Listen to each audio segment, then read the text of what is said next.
تحت شعار قيادة المرأة الكردية تضمن الوحدة الوطنية الكردية، انطلق الكونفرنس الأول للنساء الكرديات في روج آفا في قاعة حديقة آزادي في مدينة قامشلو بحضور نحو 300 مندوبة من الأحزاب السياسية والمثقفات والكاتبات والفنانات والصحفيات والتنظيمات والحركات النسائية وممثلات عن مؤسسات الإدارة الذاتية الديمقراطية وشخصيات من حلب ودمشق.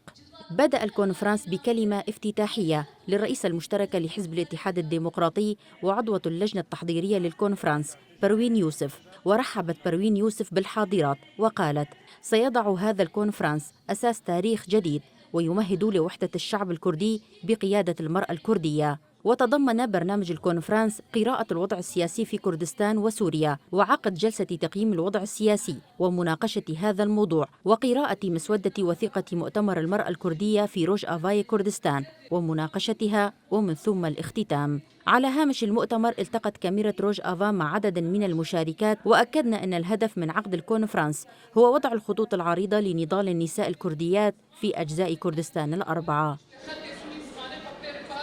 طبعا هدفنا من انعقاد هذا الكونفرنس هو وضع الخطوط العريضة لنضال النساء الكرديات في أجزاء كردستان الأربعة للعمل معا ضمن استراتيجية واحدة تحقق الهدف الذي يسعى له الشعب الكردي في وحدة كردية تشمل جميع النساء. وطبعا نتمنى أن يكون هذا الكونفرنس هو خطوة في بداية توحيد أيضا الشعب الكردي في جميع أنحاء كردستان. يعقد في هذه المرحلة الحساسة من تاريخ سوريا بشكل عام وتاريخ كردستان أيضا.